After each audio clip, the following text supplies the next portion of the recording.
lado. Toda manhã nós preparamos o seu jornal do aprovado.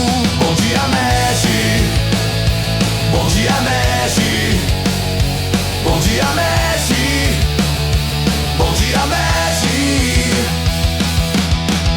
Olá, pessoal, tudo bem? Como vocês estão? Eu espero que você esteja muito bem, que você esteja com muita saúde, que você esteja com muito entusiasmo para esse nosso Bom Dia MEG. É uma alegria estar com você. Vocês estão vendo que aqui está um pouco granulado, eu estou fora da minha base hoje, acho que eu vou ter que ficar mais para frente, né? E aí eu peço desculpas a vocês, caso a qualidade da imagem, do áudio, não seja a mesma que você está habituado a ver. Estou tirando uns dias de descanso, mas não podia deixar de passar aqui para a gente estar junto. E como a nossa conexão não é muito confiável aqui, a gente resolveu fazer, então, esse Bom Dia MEG gravado, exatamente para a gente não perder a oportunidade de estar junto, tá? E aí eu já quero começar, então, com a nossa palavra do dia. Nós temos 3 palavras, provavelmente Arnaldo vai fazer a primeira e a terceira, então eu já quero começar com a palavra resiliência. Muitas das vezes é isso que a gente precisa quando a gente vai estudar, quando a gente vai trabalhar, quando a gente vai enfrentar algumas adversidades. E tá tudo bem.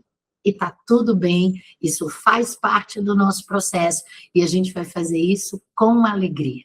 Então, eu quero acolher você e me sentir muito acolhida também, para que a gente possa conversar um pouquinho sobre o direito das obrigações.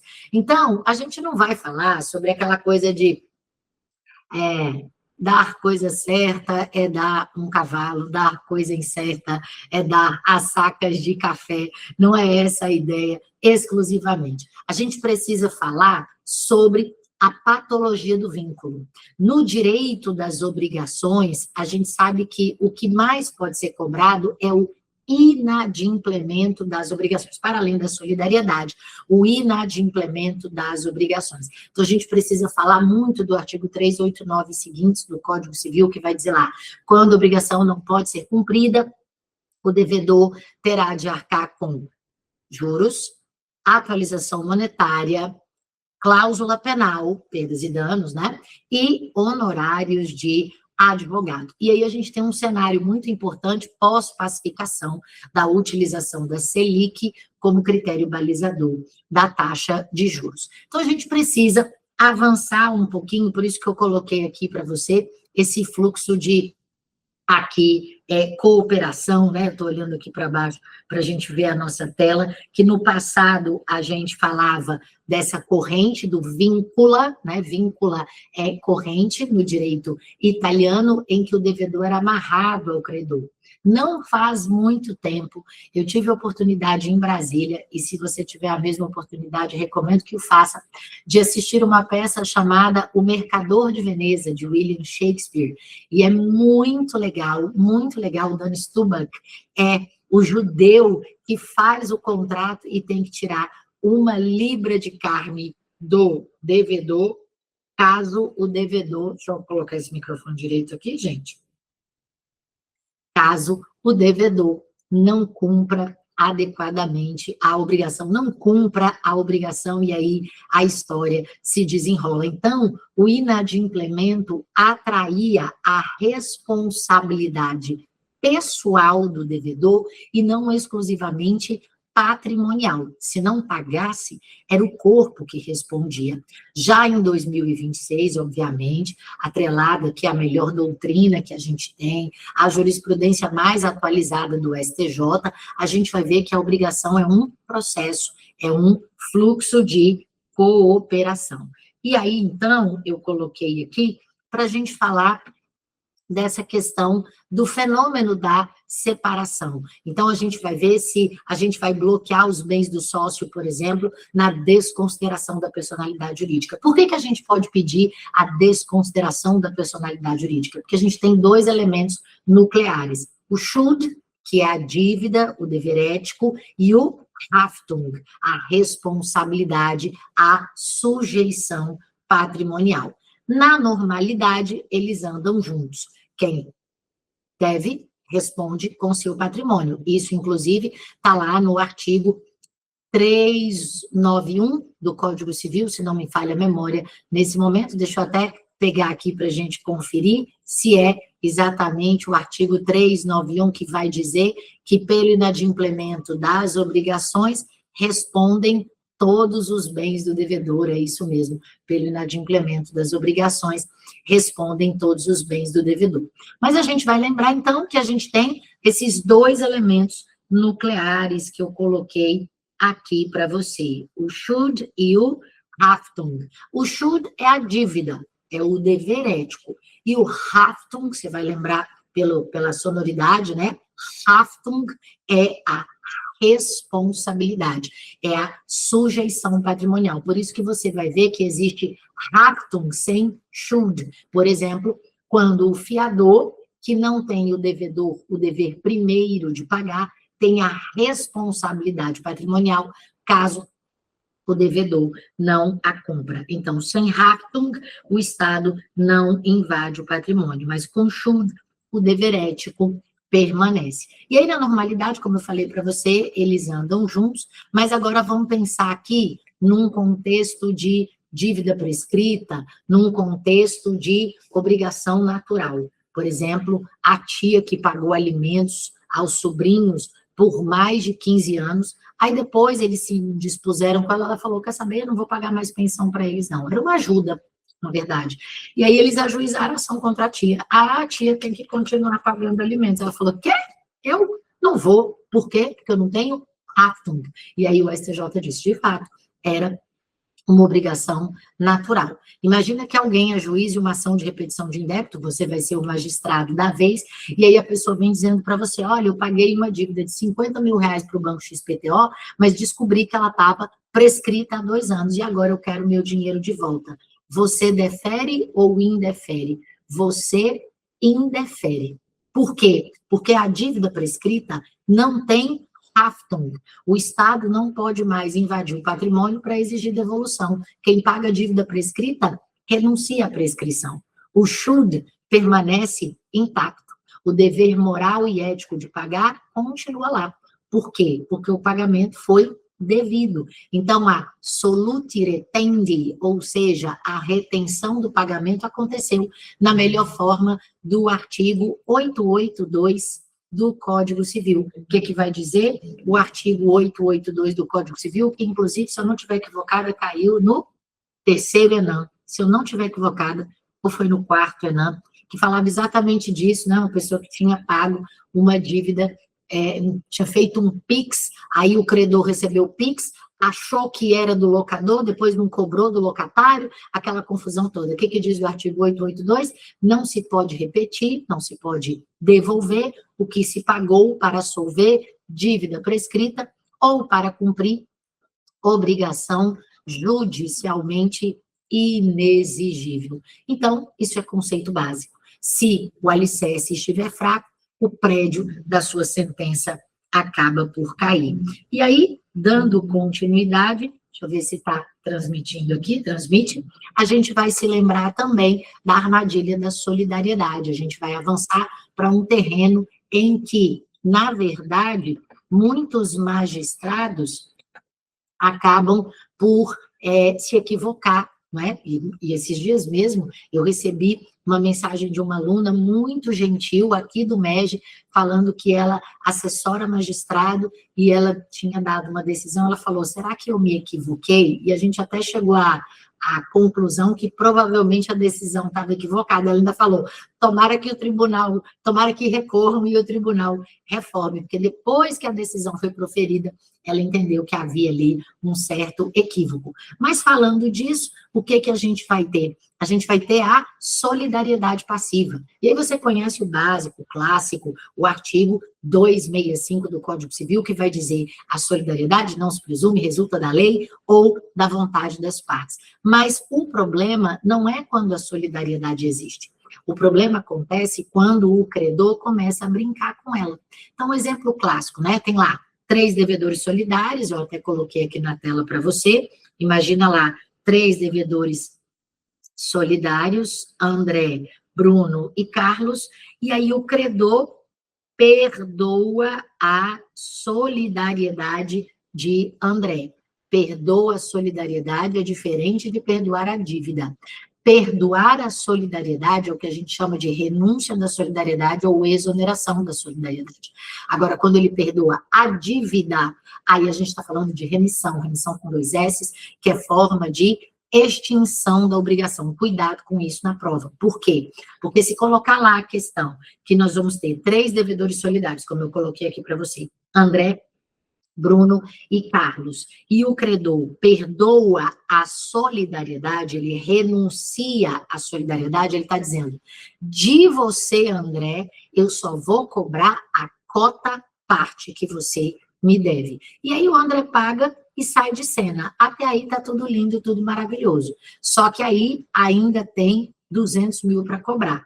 Esses 200 mil são dívidas de Bruno, e de Carlos. Maravilhoso. Só que qual é o problema? Bruno quebra. Bruno é insolvente, não tem 1 centavo. Quem é que paga a parte dele? Só o Carlos, sozinho? Ou o André, que foi perdoado, tem que voltar para o rateio? Essa é a pegadinha que a gente tem no artigo 282 do Código Civil, que diz: o credor pode renunciar à solidariedade em favor de alguns ou de todos os devedores. Se o credor renunciar à solidariedade, exonerar da solidariedade um ou mais devedores, subsistirá a dos demais. Mas aí você vai ver o seguinte, que o devedor solidário que satisfaz a dívida por inteiro tem direito de exigir de cada um dos codevedores a sua cota, dividindo-se igualmente por todos a do insolvente, se houver, presumindo-se iguais no débito as partes de todos os codevedores. Então, se houver insolvente, o perdoado da dívida, aquele que se beneficiou com a remissão, não volta para participar do rateio, mas aquele que foi exonerado da solidariedade volta para participar do rateio. Então, preste bem atenção. André foi perdoado da solidariedade, mas ele não foi perdoado da dívida. Então, a pergunta que eu fiz aqui é: quem paga a conta do insolvente? Apenas Carlos? Não. Vale dizer para você que Carlos e André participarão. Então, por exemplo, o que nós vamos ter aqui? André pagou os seus 100 mil, certo? Certo. Deixa eu ver se vai aqui. Pronto. Aí, Carlos pagou os seus 100 mil. Os 100 mil de Bruno tem que ser divididos. 50 para Carlos e 50 para André. Então, a questão vai perguntar se, no final das contas, André paga 150 e Carlos paga 150. Depois, na relação interna dos 3, quando o Bruno tiver condições, talvez nunca, ele vai ser cobrado dos seus pares. Eu sempre digo que o exemplo aqui é assim, vamos imaginar, você passou na prova da magistratura, aí você vai chamar os professores do ENAM, do MEG, você passou no ENAM, passou na prova da magistratura, e aí a turma de alunos do MEG passou. Aí vocês vão nos convidar para celebrar essa aprovação. O que vai acontecer? Vamos para um restaurante chiquíssimo. Aí sempre tem os que bebem e os que não bebem. Eu sou do time que bebe. Aí o time que não bebe fala: eu não acho certo a gente ter que dividir essa conta por igual, afinal de contas eu não bebo. Aí o dono do restaurante, vendo aquela celebração maravilhosa, vai dizer: quem são os professores? Aí eu, Arnaldo, Cenoura, Rafael, vamos levantar a mão. Ele vai dizer: vocês fizeram um trabalho incrível, a conta de vocês é por conta da casa. O que ele acabou de fazer? Remissão. Ele perdoou a gente da dívida. A gente vai comer e beber e não vai pagar nada. Nem vocês vão pagar por isso. Aí, quem bebe tem uma história de sentou, bebeu, sorriu, sentou, sorriu, a conta dividiu. Não importa se você tomou uma taça de vinho ou uma garrafa de vinho, você vai dividir a conta por igual. Afinal de contas, existe solidariedade entre os que bebem. Os que não bebem vão dizer, não acho correto. Aí o dono do restaurante vai falar, tudo bem, vamos fazer uma comanda separada. Vocês só vão pagar o que vocês consumirem. Isso é exoneração da solidariedade. Segura aí. Aí tem a turma que bebe. Vamos pensar que na turma que bebe, tem o João, o Pedro, a Maria, a Laura e a Daniela. Toda vez tem um que o cartão não passa, esqueceu a carteira, perdeu a bolsa. Toda vez nos solidários que bebem, um vai dar essa volta na gente. Aí o que acontece? Eu, Rafael, Cenoura, a Arnaldo já estamos longe. Afinal de contas, a gente foi lá, abraçou, festejou, celebrou, mas como a gente não tinha que pagar nada, a gente estava remitido da solidariedade, então a gente foi embora. Aí, os solidários que beberam estão lá pagando a conta e vocês, exonerados da solidariedade, mas que comeram, também estão lá. Aí, o que vai acontecer? Um que bebeu, solidário, não paga, insolvente. Você que não bebe, vai ter que, eventualmente, ter que pagar a conta do que bebe? Vai. Por quê? Porque na conta do insolvente, todo mundo que está na dívida, mesmo que tenha sido exonerado da solidariedade, vai participar da conta do insolvente. Entendeu como é que é o BO aqui? Pois é, então, neste caso, a gente precisa dominar essa matemática, obviamente, para não ter aqui nenhuma reforma, não é nenhum perigo de equívoco da questão mais adiante. Então, vale dizer para você que a renúncia não elimina o risco. Então, está aqui essa distribuição de carga. O exonerado da solidariedade volta para o rateio da parte insolvente, e aí a parte de Bruno é dividida entre Carlos e André. Resultado, André vai pagar a sua parte, mais 50 mil. Significa dizer que a mancomunhão acaba, a solidariedade acaba, mas a justiça distributiva permanece, e aí assim a gente evita a reforma da sua sentença, ou pior, a gente evita o prejuízo de você perder pontos na sua sentença. Agora, avançando, a gente vai entrar numa outra questão que tem muito mais cobrança hoje em dia, que é o tópico que foi uma grande guerra judicial na década passada, mas que o STJ pacificou, que é a atualização da dívida. Durante anos, nós vivemos o caos de advogado pedir INPC mais 1%, o outro pedia IPCA, o outro pedia IGPM, o outro pedia INPC e virava aquele cabaré. Quando, em 2023, deixa eu pegar aqui, o artigo 389 e seguintes, eles foram objeto de uma alteração, 2024, desculpe, pela Lei 14.905, nós tivemos uma alteração muito importante, muito relevante, acerca do inadimplemento. E aí você se lembra, o artigo 389 vai dizer, não cumprida a obrigação, responde o devedor por perdas e danos, juros, atualização monetária e honorário de advogado. Beleza. Qual é o índice de atualização monetária? Ora, se nós estamos no campo da autonomia da vontade, a atualização monetária tem de ser escolhida pelas partes. Por isso que no contrato, por exemplo, você pode colocar que o índice de atualização monetária vai ser o IGPM, vai ser o INPC, vai ser o IPCA. Esses dias mesmo, eu estava dando uma aula presencial, e aí uma aluna minha falou que ela trabalha muito com locações. E aí ela estava contando exatamente isso, que hoje o IGPM está baixíssimo.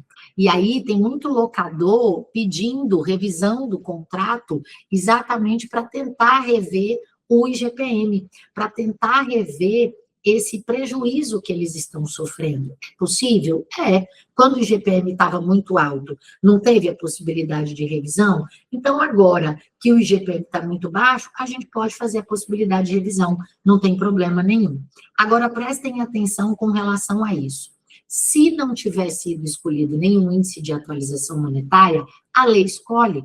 O artigo 389, parágrafo único, vai dizer, na hipótese de o índice de atualização monetária não ter sido convencionado ou não estar previsto em lei específica, será aplicada a variação do Índice Nacional de Preços ao Consumidor Amplo, IPCA, apurado e divulgado pela Fundação Instituto Brasileiro de Geografia e Estatística, IBGE, ou de outro índice que vier a substituí-lo. E aí a mesma coisa vai funcionar especialmente para o artigo 406 do Código Civil. O que vai dizer o artigo 406 do Código Civil sobre os juros legais? A mesma coisa, estamos no campo da autonomia da vontade. Qual é o percentual de juros por inadimplemento? Senão você não pode emprestar dinheiro a juros, não, que eu ouvi dizer que isso aí é usura, isso é agiotagem, e isso é, obviamente, ilícito. Eu estou falando de juros por inadimplemento. Qual é o percentual de juros por inadimplemento? Diz o artigo 406. Quando não forem convencionados, ou quando forem, mas sem taxa estipulada, então os juros serão fixados de acordo com a taxa legal. Qual é a taxa legal? Parágrafo 1º do 406. A taxa legal corresponderá à taxa referencial do Sistema Especial de Liquidação e Custódia, deduzido o índice de atualização monetária de que trata o parágrafo único do artigo 389 deste Código. Se você não falou nada, ficou o IPCA. Então, qual é aqui a taxa de juros? Selic menos IPCA. Ou Selic menos IGPM, se você escolher. Ou Selic menos INPC, se você escolher. Ah, mas e se isso der um índice negativo? Vamos pensar. A Selic hoje acho que está 15%, IPCA está 5%, mais ou menos. Então, hoje a taxa de juros está em 10%. Ok. Mas se tiver uma reviravolta, se o Conselho Monetário falar, não, vamos fazer o seguinte, vamos abaixar essa taxa de juros, essa taxa Selic, vamos descer a Selic para 3%. Aí daria 3 menos 5. 3 menos 5 é menos 2. E aí a gente teria uma dívida mais barata, inadimplida. Só que como o Brasil não adota a teoria do inadimplemento eficiente, vai dizer aqui o artigo 406, parágrafo 3º. Caso a taxa legal apresente resultado negativo, este será considerado igual a zero para efeito de cálculo dos juros no período de referência. E por que isso? Porque o Brasil não adota a teoria do inadimplemento eficiente. Então, antes a gente falava que seriam os mesmos devidos à Fazenda Nacional. Agora, a gente já sabe direitinho que a taxa é exatamente essa taxa Selic. É por isso que eu coloquei aqui para você, ficou pequenininho, mas vale você ver junto comigo. Olha só, deixa eu pegar aqui para a gente ver juntos. Esse é o tema, consegue enxergar aqui comigo? 1368 do Código Civil. Qual é o destaque? O artigo 406 do Código Civil de 2002, antes da entrada em vigor da Lei 14.905 de 2024, que é exatamente a lei que alterou esses artigos, deve ser interpretado no sentido de que é a Selic, a taxa de juros de mora aplicáveis às dívidas de natureza civil, por ser esta taxa em vigor para a atualização monetária no pagamento, atualização monetária e mora no pagamento de impostos devidos à Fazenda Nacional. Então, não tenhamos dúvida, é realmente a taxa Selic a ser utilizada para as dívidas em geral, no caso, inclusive, de responsabilidade civil contratual e extracontratual, a taxa legal é a Selic e ponto. Agora, veja, a Selic, ela é meio que um índice híbrido, ela engloba já duas coisas, a atualização monetária, que é a atualização do valor da moeda, mais os juros moratórios. Então, você não vai colocar Selic mais IPCA, você vai colocar Selic menos IPCA. Você não vai colocar Selic mais 1% de juros ao mês. Por quê? Porque se você fizer isso, o que você vai estar fazendo? Anatocismo, juros sobre juros. E isso é, obviamente, uma prática ilícita. E aí você fala assim, professora, mas como que a gente faz no caso da súmula 54 do STJ? Os juros não fluem a partir do evento danoso na responsabilidade extracontratual? Sim. Então, você imagina lá uma pessoa que sofreu acidente de veículo. Aí, a vítima do acidente de veículo vai pedir reparação civil contra o causador deste acidente por dano extracontratual e vai pedir essa reparação dentro do prazo prescricional de 3 anos contados da data do acidente ou da sentença penal condenatória, conforme artigo 206, parágrafo 3º, inciso 5, ou artigo 200 do Código Civil. Como é que a gente calcula? A gente vai ter 2 períodos distintos. O período 1 é do evento danoso até a citação ou o arbitramento. E a gente vai ter do arbitramento para frente. E aí, se a gente aplicar a correção monetária plena e juros de mora, aí o que acontece? Se a Selic não estivesse incidindo ainda não teria problema. Só que aí a Corte Especial do STJ resolveu simplificar. Qual é a orientação predominante? Acerca da súmula 43 e da súmula 54 do STJ, nós vamos calcular a atualização monetária desde o evento danoso até a citação. A partir da citação ou do evento, dependendo da corrente, a gente vai para a prática majoritária, quando os juros, eles entram também aí, e aí, nesse caso, a gente vai ter a Selic sozinha. Mas o que a gente sabe é que a gente vai aplicar a súmula 43 do STJ e a gente também vai aplicar a súmula 54. A súmula 43 do STJ é aquela que estabelece que, em casos de dívidas decorrentes de ato ilícito, a correção monetária deve incidir a partir da data em que o prejuízo foi efetivamente causado. Por quê? Porque a ideia aqui é exatamente corrigir, compor este valor. A mesma coisa, a súmula 54 do STJ, você vai aplicar as duas. Em caso de responsabilidade contratual, os juros moratórios, então são 2 coisas diferentes. Atualização monetária e juros moratórios. Então, a atualização monetária é desde a data do evento danoso, e no caso de juros moratórios, também desde a data do evento danoso. Mas, você ainda vai colocar aí a súmula 362 do STJ, que diz que no caso de dano moral, primeiro ele tem que ser arbitrado para você dizer que começa a correr a atualização monetária. Então, no caso de dano moral, a gente precisa primeiro do arbitramento. Então, mais uma vez, você vai aplicar súmulas 43 e 54 do STJ para dizer que juros e atualização monetária, em caso de ato ilícito por responsabilidade extracontratual, são contabilizados a partir do evento danoso. Mas no caso de dano moral, é a partir da data do arbitramento. E depois, como é que a gente faz no caso da condenação contra a fazenda pública? No caso das condenações contra a fazenda pública, você vai lembrar da emenda constitucional 113 de 2021, que vai dizer que nos casos que envolvem a fazenda pública, independentemente da natureza, haverá a incidência uma única vez até o efetivo pagamento do índice de taxa Selic acumulado mensalmente. Isso simplificou a vida do juiz, mas desesperou o credor, porque muitas das vezes a Selic perde para a inflação, a despeito disso ser em curtos períodos. Por isso que eu coloquei aqui para você que dura lex, sed lex, ou seja, a lei é dura, mas é a lei.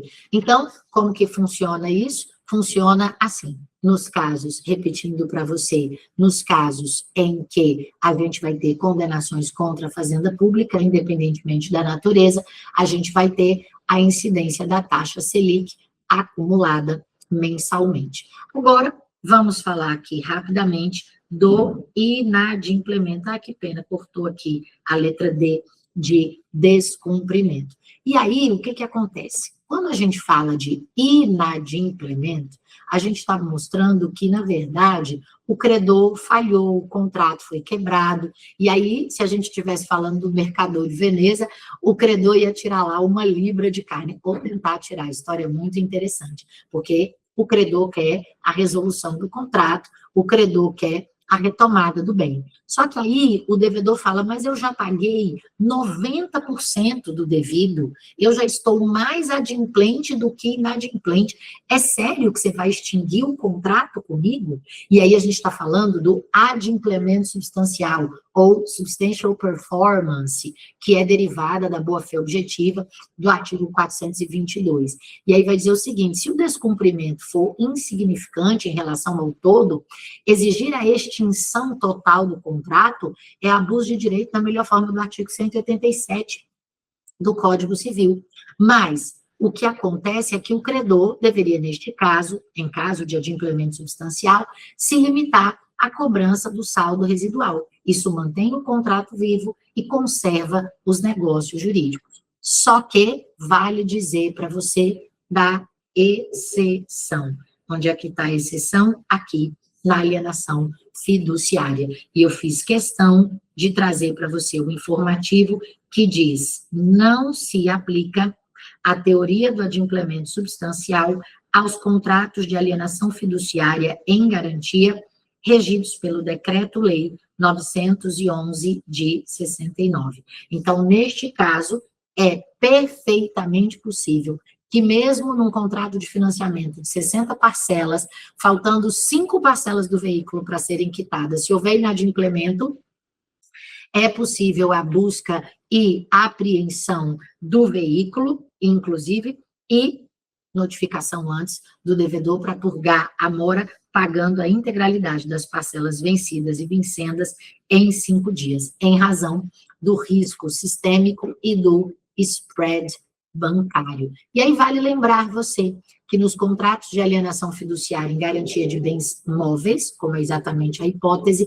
a purgação da mora exige o pagamento da integralidade da dívida, na melhor forma do Decreto 911 de 69, no prazo de 5 dias após a execução da liminar. A integralidade significa as parcelas vencidas e as parcelas vincendas que acabam por vencer antecipadamente. Nem adianta o devedor dizer: ah, mas eu já paguei 45 das 48 parcelas. Não adianta.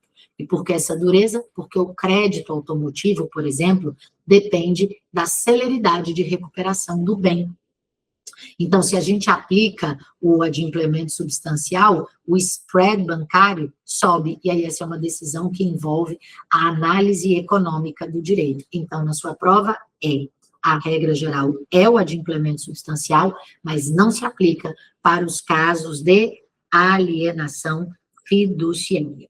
E aí tem uma outra questão que cai muito em prova, especialmente em provas da magistratura e do ENAM, que é o dever de redução equitativa. Se você pega comigo o Código Civil, estou pegando aqui junto com você, no artigo 413, você vai ver que a penalidade, ou seja, a cláusula penal deve ser reduzida equitativamente pelo juiz se a obrigação principal tiver sido cumprida em parte ou se o montante da penalidade for manifestamente excessivo, tendo-se em vista a natureza e a finalidade do negócio. O que isso significa? Que se o contrato trouxer lá, por exemplo, uma previsão, se atrasar, a multa é de 50% sobre o valor total. Pode? Pode, porque a multa moratória, ela só não pode ultrapassar o valor da obrigação principal. A multa moratória pode ser de até 100%.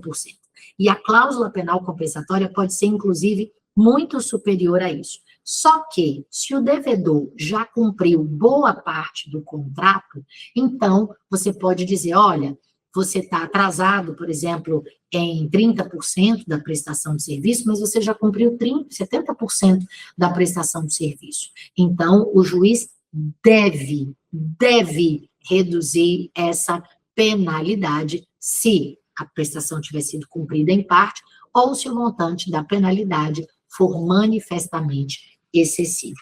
Atentem-se ao ao enunciado 356 das Jornadas de Direito Civil, dizendo que essa é uma norma cogente, essa é uma norma de ordem pública e, portanto, o juiz deve se mover aqui de ofício. Não espera o advogado do devedor pedir. Se a multa é abusiva, ela viola a função social do contrato, reduz para o patamar justo, proporcional ao dano e ao inadimplemento, e isso é ser um garantidor do equilíbrio contratual.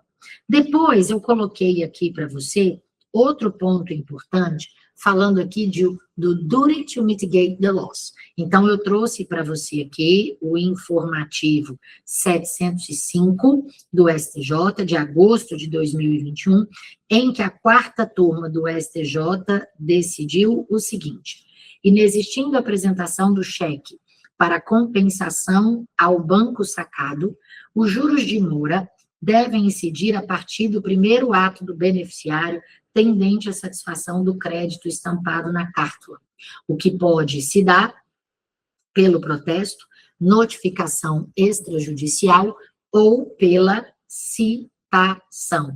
Mas vale dizer para você o seguinte, que num olhar mais filosófico, vamos dizer assim, estudando o duty to mitigate the loss, você vai lembrar que a boa-fé objetiva, ela não tem que ser só um conceito bonito para a gente colocar lá no início da fundamentação da sentença. Ela gera deveres anexos de proteção, de informação, de cooperação. E aí, dentre esses deveres anexos, a gente tem o dever do credor mitigar, diminuir o seu próprio prejuízo. Então, o exemplo que pode cair é um contrato de locação num shopping center, aí o lojista abandona a loja e o contrato ainda tem 3 anos de vigência. Aí o shopping cruza os braços, deixa a loja vazia, acumulando aluguel, condomínio, multa. Aí, quando está lá quase vencendo o prazo prescricional, o credor vai lá e ajuiza a ação. Gente, cobrando, lógico, né? Um valor agora estratosférico. O que acontece? O inquilino, ele errou ao sair? Claro que errou. Mas o locador errou ao ficar inerte? Errou também. Por quê? Porque pelo duty to mitigate the loss, o credor não pode assistir passivamente ao aumento do dano se ele pode agir para evitá-lo, só para fazer a dívida ficar mais onerosa. O shopping poderia ter tentado alugar a loja? Poderia. Ao não fazer isso, ele também viola a boa-fé. E aí, como você julga? Claro que você condena o inquilino, ele está inadimplente, mas você pode limitar a indenização. Você retira da condenação o valor que poderia ser evitado se o locador tivesse, eventualmente, agido com diligência. E isso também é o tu quoque, ou seja, tu também agiste mal, credor. E se você, credor, também agiu mal, também você vai responder por isso. Por quê? Porque o direito das obrigações, em 2026, não pode tolerar um comportamento parasitário do credor, nem mesmo da vítima do inadimplemento ou do algoz do inadimplemento. Então, o que a gente pode observar aqui, claro que de maneira muito rápida, até coloquei aqui para você, né, aqui o tu quoque, o que a gente vai observar aqui, já caminhando para as questões, é que a gente vai ter muito cuidado com a responsabilidade da dívida no caso de prescrições, a possibilidade de uma questão cobrar a renúncia à solidariedade que difere de remissão, por exemplo, a questão da taxa Selic, que está bombando nas provas, a alienação fiduciária, que é imune ao adimplemento substancial, e ainda o duty to mitigate the loss e o tu quoque. O que é que você vai vendo? O equilíbrio nas obrigações. Ou seja, o direito das obrigações é uma ferramenta de circulação de riqueza, mas ela precisa ser eficiente e justa. O Código Civil, como o Código da Vida Cotidiana, como o Código da Vida Comum, regula desde uma compra simples até uma fusão de empresas multimilionárias. E você, na qualidade de futuro magistrado, de futura promotora, será guardiã desse equilíbrio. A gente não tem que ser burocrata, a gente tem que ser arquiteto de uma cooperação social. Com isso, você vai sempre buscar a jurisprudência atualizada, muitas das vezes, observar a redução da multa, observar o artigo 882 do Código Civil e assim por diante, exatamente para fazer e ver esse direito crescer. Avançando, eu trouxe para você aqui, claro que a título exemplificativo, algumas questões que já caíram nas provas mais recentes, como, por exemplo, na prova de promotor do Paraná, isso mesmo, Ah, é, né? Ontem teve prova da Magistratura do Paraná. Nem vi a prova ainda, mas a gente vai ver muito em breve. E aí perguntou o seguinte, olha lá, perguntou assim, sobre a inexecução das obrigações e seus efeitos, assinale a alternativa incorreta. Essas são ótimas para a gente estudar, né? E qual é a alternativa incorreta? É a letra E, porque a letra E diz assim, ó, nas obrigações negativas, o devedor é reconhecido como inadimplente desde o dia em que foi notificado. Errado. O artigo 390 do Código Civil vai dizer, nas obrigações negativas, o devedor é havido por inadimplente desde o dia em que executou o ato que se devia abster. Isso está, repito, no artigo 390 do Código Civil. Depois eu coloquei aqui para você uma outra questão da prova da magistratura do Mato Grosso do Sul, aquela que ninguém foi digno, né? Que perguntou o seguinte, Álvaro vendeu ao Aras Esperança o cavalo Ventania. Pelo contrato, ele deveria entregar o animal no dia 10, mas por uma falha de organização, somente conseguiu agendar o transporte do animal para o dia 20. Ocorre que no dia 15, enquanto pastava ainda na fazenda de Álvaro, devedor, Ventania foi atingido por um raio e veio a óbito. O que a gente aprendeu? Res perit domino. A coisa perece para o seu dono. E à luz do artigo 237, enquanto não houve a tradição, quem é o dono? O devedor. Nesse caso, quanto à impossibilidade de entregar o cavalo, qual é a nossa resposta correta? Letra D. Ele é responsável, pois o fortuito consistente na morte do cavalo por um raio ocorreu enquanto o devedor estava em mora até, isto é, após o dia 10. E aí você vai se lembrar do artigo 399 do Código Civil. O devedor em mora responde pela impossibilidade da prestação, embora essa impossibilidade resulte de caso fortuito ou força maior, se o caso fortuito ou a força maior ocorrerem durante o atraso. Salvo se provar isenção de culpa na mora, ou seja, eu tentei cumprir, mas o credor é que não estava disponível, ou que o dano sobreviria ainda quando a obrigação fosse oportunamente desempenhada. Aqui me faz lembrar uma questão que já caiu no Enem, que é o seguinte, imagina que o cavalo, ele vale 100 mil reais, mas ele foi vendido por 80 mil reais. Quando o Álvaro tiver de pagar o equivalente ao prejuízo, ele vai pagar pelo valor que foi vendido ou pelo valor que o cavalo vale? Pelo valor que o cavalo vale. Porque o prejuízo não é de 80 mil o valor do contrato. O prejuízo é de quanto o cavalo vale. 100 mil reais mais perdas e danos, tá? Cuidado com isso também na prova. Depois, a prova do MPDFT, foi uma prova de dezembro de 2025. Muitas pessoas foram humilhadas, mas alguns foram exaltados e caiu assim na prova. Olha lá, assinale a alternativa incorreta. Essas questões são muito boas, né, para a gente tentar aqui buscar as outras certas e ir estudando. E a resposta que está errada aqui é a letra C. Considera-se coação a ameaça de protestar uma nota promissória em caso de não pagamento da dívida. Por que não é coação? Porque é o exercício regular do direito. Tudo bem? Aí as outras estão corretas. Se você tiver alguma dúvida, pode me chamar, tá bom? Olha só.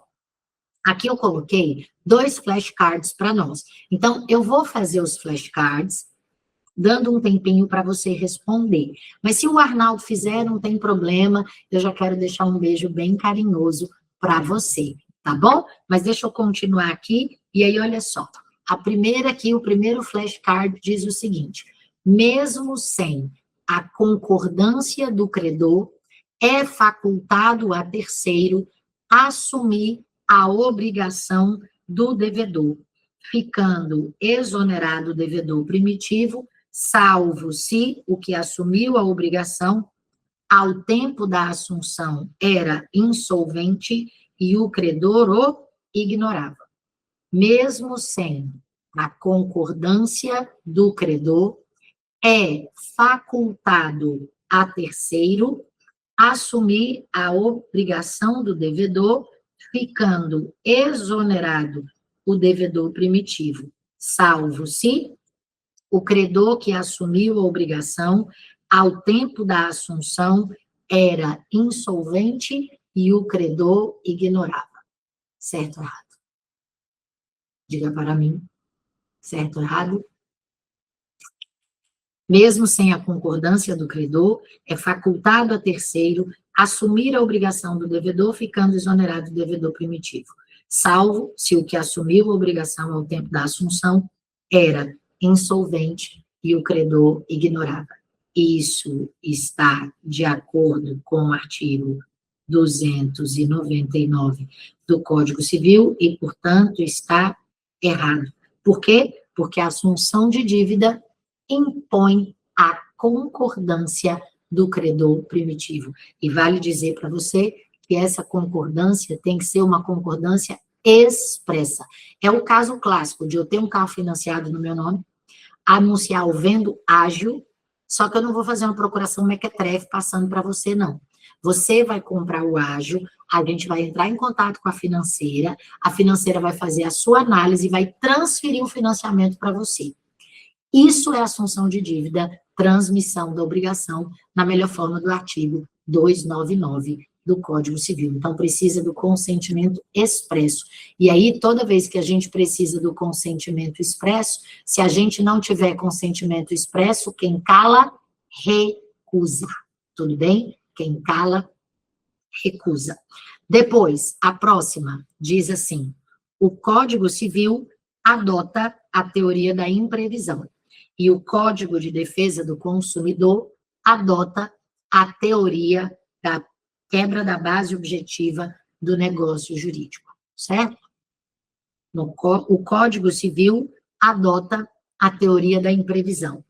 O Código de Defesa do Consumidor adota a teoria da quebra da base objetiva do negócio jurídico.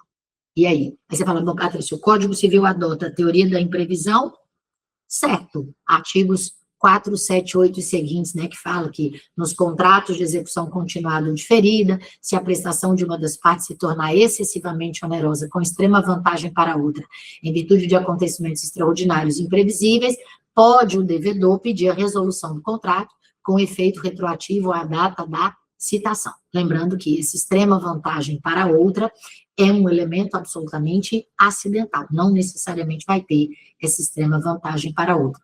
Mas aí vem a pergunta: o Código de Defesa do Consumidor adota a teoria da quebra da base objetiva do negócio jurídico? Sim, correto. Sabe por quê? Porque isso está não só no artigo 478 do Código Civil, mas também no artigo 6º, inciso 5, do CDC, que vai nos dizer que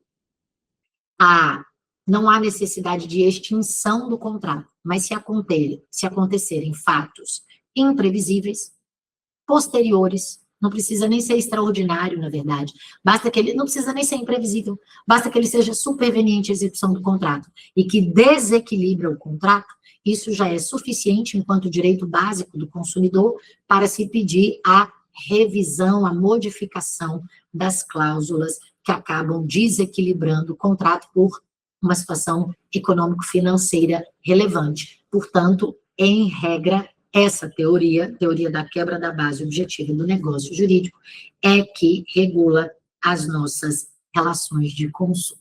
Tá bom? Meus queridos, é isso. Muito, muito, muito, muito obrigada. Que vocês tenham uma semana incrivelmente maravilhosa e que a gente se veja muito, muito em breve. Um beijo super carinhoso para você e até a próxima. Tchau. Chega de preguiça, porque nós vamos estudar. O dia começou e você tem que se atualizar. Um edital completo com os melhores ao seu lado. Toda manhã nós preparamos o seu jornal do aprovado. Bom dia, Mexe. Bom dia, Mexe. Bom dia, Mexe.